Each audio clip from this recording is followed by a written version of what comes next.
వాతావరణం లేని పరిస్థితి ఉంది. ఇక కౌంటింగ్ కూడా ఇంటెలిజెన్స్ ఇచ్చిన రిపోర్ట్లు ఉభయ గోదావరి జిల్లాల్లో ముఖ్యంగా కాకినాడ సిటీలో పిఠాపురంలో విపరీతంగా అల్లర్లు జరుగుతాయని చెప్పి ఇంటెలిజెన్స్ ఒక రిపోర్ట్ ఇచ్చింది పోలీసులకి. ఆయా ప్రాంతాల్లో కట్టుదిట్టమైన ఏర్పాట్లు చేయాలి అని. ఇంకా మొదలవలేదు, చాలా రోజులు ఉన్నది. మరి ఇంటెలిజెన్స్ రిపోర్ట్లో సారాంశం ఏంటి? ఎందుకు ఈ రకంగా ఇలాంటి పరిస్థితులు ఆంధ్రప్రదేశ్లోనే ఎక్కువగా కనిపిస్తున్నాయి?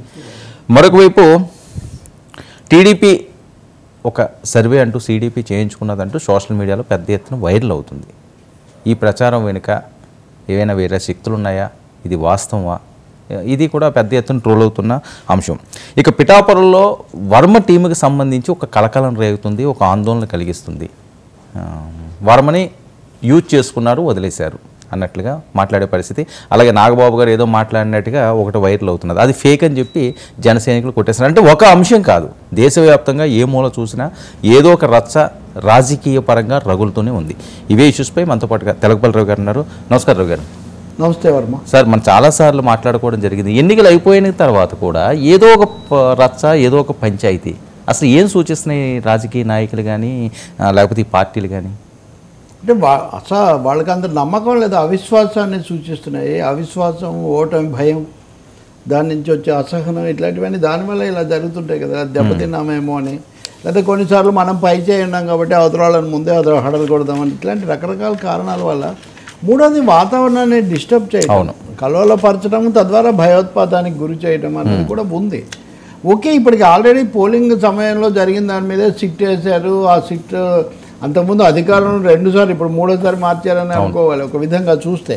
కాబట్టి అందరూ ఆ విషయంలో అప్రమత్తంగా ఉన్నారు. కాకపోతే ఎన్డీఏ పార్టీలు, అధికారంలో ఉన్న పార్టీ ఎలాగో తన మీద తన ఆరోపణలు చేసుకోదు కదా. సో ఎన్డీఏ పార్టీలేమో కౌంటింగ్లో చాలా జరుగుతుంది, అసలు ఈవీఎంలన్నీ ఎత్తుకుపోతారు, మొత్తం ఇది జరగవచ్చు అని స్వయంగా మాజీ ముఖ్యమంత్రి లాంటి వాళ్ళు కూడా అక్కడక్కడ మాట్లాడిన పరిస్థితి. ఇవన్నీ సులభంగా జరుగుతాయని నేను అనుకోను. దేశమంతా ఇంత చూస్తున్నప్పుడు, సిట్ కూడా ఉండి ఇవన్నీ ఫోకస్ చేస్తున్నప్పుడు ప్రయత్నం జరగవచ్చు.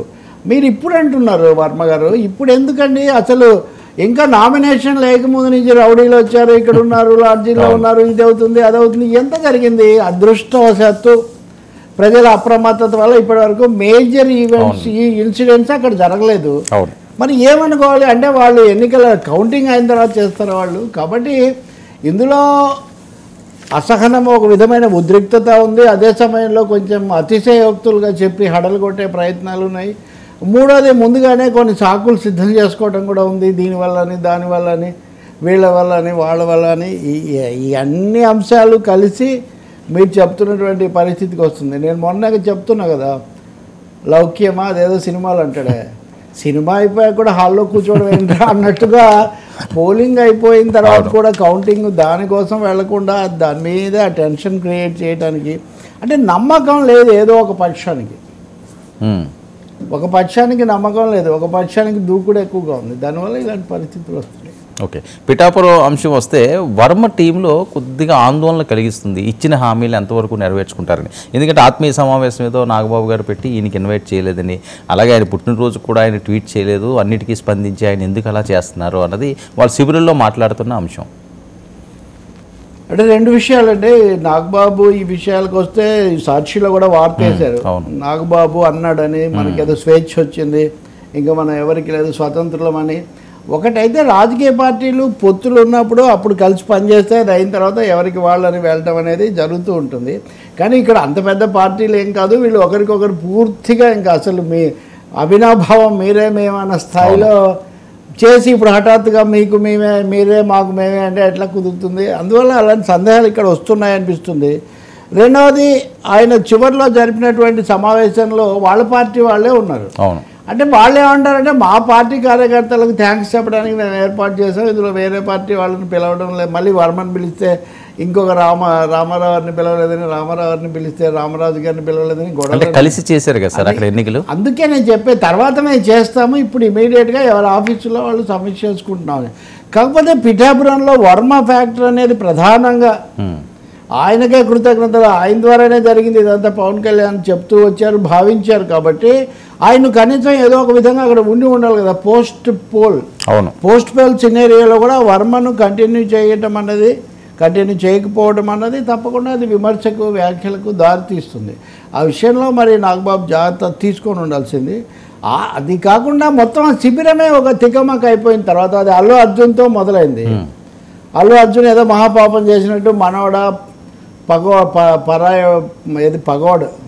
పగోడు దాకా పోయింది. ఏమంటే అందరూ అన్ని విషయాల్లో ఏకీభవించాలని ఒక కుటుంబంలో అయినా అన్నదమ్ములే వేరువేరుగా పోటీ చేస్తుంటారు. అసలు వీళ్ళిద్దరే ఒక విధంగా లేరు.